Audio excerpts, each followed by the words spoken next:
السلام عليكم ورحمة الله وبركاته. أصحابتك وحرن جنال كمر كلا سودا وده أدي هذا ومحسن مقال كان وحربا إن ندي كله وداجو عسكري كتر سنة إذا مدى آيس أربعة قبل عدان كهيد كود لي مينيابوليس ومجا عيسى لشاعي وحجر تيد عذاك له وبشي لحد السنة كيهورة إسلا قبل كم مينيسوتا إسلا نينكاسي كل دعدي وان إدلا وداجيا دعدا سيسيدو كلام حيتاي مقالة بورلاند قبل كأوريغان shalayna ciidamada ICE ayaa laba nin oo ay ku sheegeen in wadanka Venezuela ay ka yimaadeen wadankana sharci darro ay ku joogeen kana mid ahayeen kooxaha gaangiska ee Trenta de Aragao la yiraahdo ay halkaasi ku dhaawaceen arrimahaasina sidoo kale waan idinla wadaagaya gobolka Minnesota maxay ka leeyihiin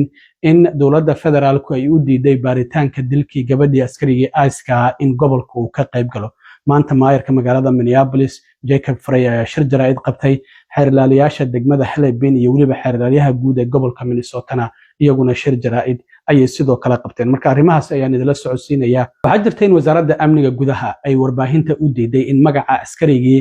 ICE ka tirsanaa ee arbacadii gabadhii cadaanka ahayd ku dilay magaalada Minneapolis in ay la wadaagto warbaahinta laakiin warbaahintu dhankooda ayay baaritaan ka sameeyeen marka ninkaasi ayaa la baaray maadaama wajigiisa la arkayay warbaahintu baaritaano kala duwan ayay ku sameeyeen waxa la soo helay kiis maxkamad gaaray oo bishii lixaad ee sanadkii hore isla Minneapolis ka dhacay shil uu isla ninkan uu ku lug lahaa gabadha dilay arbacadii ninkan magaciisa waxa la yiraahdaa Jonathan Ed Ross waa 43 jir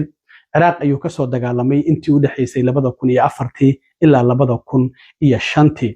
waxa sidoo kale uu qabaa gabar soo galooti ah oo wadanka Philippines ka timid oo caruur u dhashay marka ninkan waxa ciidamada xuduudaha ilaaliyo uu ku soo biiray sanadkii 2007 waxa la leeyahay marka waxa uu ka tirsan yahay qaybta xaaladaha degdega ah ka jawaabta ee ciidamada ICE waa askarta sida gaarka u tababaran ee xaaladaha degdega ah ka jawaabta ayuu ciidamada ICE ayuu ku jiraa waxay leeyihiin ciidamada ICE waxa uu ku soo biiray sanadkii 2013 marka waxaan ognahay wasaaradda amniga gudaha ayaa ciidamada xuduudaha iyo kuwa ICE ba wasaaradda amniga gudaha ayay hoos tagaan meelaha qaarna waxay sheegayaan in sanadkii 2015 oo ciidamada ICE uu ku soo biiray marka ninkan waxa jirtay in dhacdo kale oo Minneapolis ka dhacday bishii June 17 gaar ahaan Bloomington Minnesota oo ninkan uu ku lug lahaa waa halka laga soo helay ninkan magaciisa iyo sidoo kalena inuu xitaa marqaati kiiskaasi ka ahaa waxa jirtay in ciidamada ICE nin wadanka Guatemala ka yimid oo magaciisa la yiraahdo Roberto Carlos Munoz ay ku istaajiyeen light oo traffic light ah isla markaana ay sharcigiisa iyagoo weydiinaya ninkan sida aad aragtaan gabadha dilay oo hadda magaciisa Jonathan Ross lagu sheegay in daaqada darawalka uu madaxa la galay si uu ula hadlo ninkan ay istaajiyeen markaas kadib darawalkii ninkan oo Jonathan Ross oo ICE ka tirsan oo gaarigiisa madaxa daaqada kula jira ayuu gaarigii dhaqaajiyay ilaa iyo 100 tallaabo ayuu jiidayay marka ninkan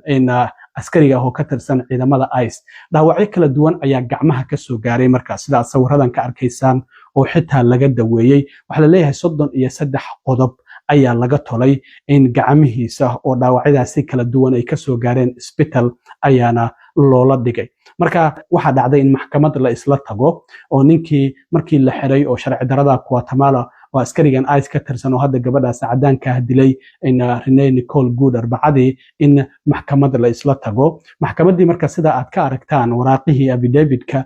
marqaatiga koobaad ayuu ahaa magaciisa ayaa ku qoran ninkana waa ninka oo askarigan jiiday ICE oo gaarigiisa ku jiiday ilaa 100 talaabo ilaa markii dambe uu ka soo dhaco markii dambena ninkii waa la qabtay oo maxkamad ayaa la isla tagay marka ninkan waa askari oo veteran oo ruugcada ah Ciraaq ayuu ka soo dagaalamay 2004 ilaa 2005 ciidamada xuduudaha 17 sanadkii 2007 ayuu ku biiray marka ciidamada xuduudaha sanad ilaa iyo sanadkii 2007 markuu ku soo biiray waxa uu qaabilsanaa ay ciidamada xuduudaha dhinaca El Paso Texas jooga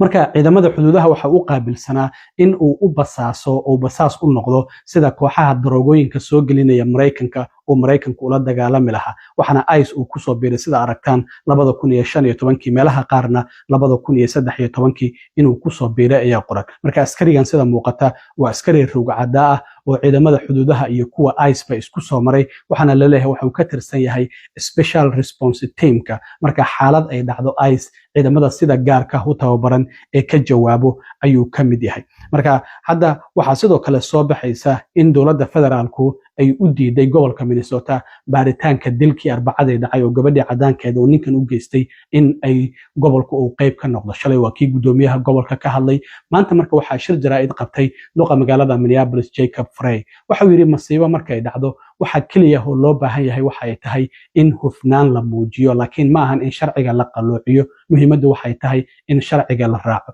waxa uu yiri wasaaradda cadaaladda wasiirkeeda Pam Bondi iyo maamulka Trump isla markiiba conclusionka ama go'aanka ay gaareen waxa ay tahay in gabadhan ay qaldaneed oo askarigan ay doonaysay in gaarigeeda marsiiso askarigan uu istifaacay laakiin waxa uu yiri Minnesota horay waxa uga soo dhacay dambiye kala duwan gobolka Minnesota isaga ayaa baaray waxaa jirta qayb gobolka Minnesota u qaabilsan dambiyada dhacay inay baaritaan ku sameeyaan waxaana la yiraahdaa Minnesota Bureau of Criminal Apprehension marka waxa uu yiri waa in qayb laga geliyaa baarayaasha ruugcadayaasha ee ka tirsan waaxdaasi gobolka Minnesota in arintan ay baarista ay qayb ka noqdaan marka gobolka Minnesota sida muuqata waxa uu doonayaa in uu qayb ka noqdo baaritaanka dilkaasi lagu sameeyo laakiin dowladda federaalku ilaa ay hadda waa ay u diidan tahay marka waxa uu yiri haddii aan waxba la qarinaynin oo la doonayo runta in la ogaado waa in gobolka Minnesota uu baaritaankan uu qayb ka noqda bal isagoo arrimahaasi ka hadlayayna waxa uu yiri dhinaca kale gudoomiyaha gobolka Minnesota Tim Walz waxa uu heegan geliyay ciidamada ilaalada qaranka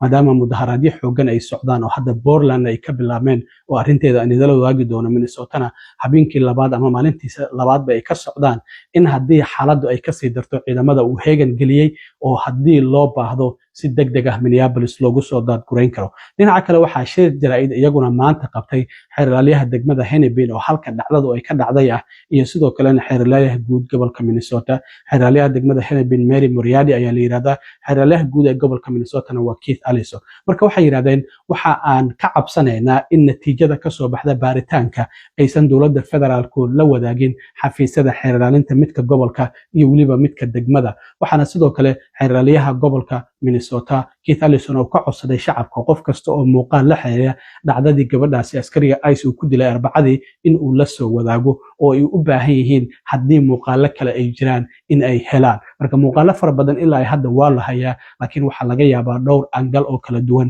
muuqaalo laga duubay inay jiraan marka Mary Moriarty oo xeerlaaliyaha degmada Hennepin waxay tiri xafiiska FBI-da ay ku leedahay gobolka Minnesota xiriir wanaagsan oo qoto dheer ay horey nooga dhaxayn jiray marka ay arrin dhacdo in laga wada shaqeeyo baaritaankeeda laakiin hadda arintan sida muuqata waxay tiri waxay FBI-du baaritaanka ku koobeen iyaga oo kaliya marka ma doonayaan xafiisyada kala duwan ee gobolka Minnesota in ay qayb ka galiyaan waxay leeyihiin arintaasina ma ahan arin aan u dul qaadan karno dhinaca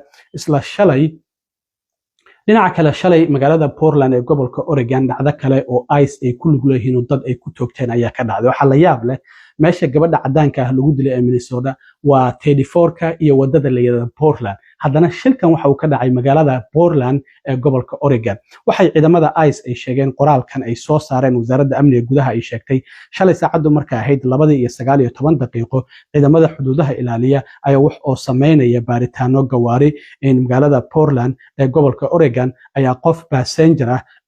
waxa uu Venezuela ka yimid isla markaana sharci darro ah xiriirna la leh kooxaha muqaadaraadka ka ganacsada ee Trenta de Aragao isla markaana mas'uuliyiinta kooxahaasi Trenta de Aragao ka mid isla markaana haweenka xitaa jirkooda ka ganacsada ayaa toogashadaasi qayb ka ahaa marka waxay sheegeen in darawalka gaariga waday oo la rumaysan yahay inuu xubin ka mid ahaa kooxahaasi gaangiska oo Trenta de Aragao la yiraahdo in shakhsiyaadku markii ay aqoonsadeen isla markaana ay isku sheegeen gaarigana dad kale ay la saarnaayeen oo gaarigiisa hub ahaan uu doonayay inuu ciidamada ugu isticmaalo isla markaana uu dul maro sida darteedna ciidamadu waa isdifaaceen oo risaas ayay direen sida qoraalkan afayeenka wasaaradda amniga gudaha Tricia McLovin ay ku sheegtay marka mas'uuliyiinta gobolkuna hadda gobolka Oregon arrintaasi waa ay ka hadleen baaritaan ayaana haddana FBI-du ay ku wada iyaga ayaa si gaar ah u baaraya laakiin labadaasi qof ma aysan dhiman oo waa ay dhaawacmeen markii dambena booliska ayaa yimid oo isbitaallo ayaa la geeyey marka labada dhinacba marka hadda magaalada Portland ee gobolka Oregon iyo Minneapolis ba mudaharaadyo ayaa ka socdo waxaana laga cabsi qabaa in gobolada Mareykanka ay ku sii faafaan mudaharaadyadaan ayna looga soo horjeedo ICE waxa la leeyahay ilaa iyo bishii September ilaa iyo 9 qof ayay toogteen marka bishii September ee 9 ee sanadkii hore laga soo bilaabo ilaa iyo 9 qof ayay toogteen marka waxa muuqata hadda inay caadaba ka dhigteen in dadka iska toogtaan ama dhimasho iyo dhaawac ay markaasi ay dadku ay noqdaan aad iyo aad u mahadsantiin asxaabta intaan mar kale kulmi doono nabadgelyo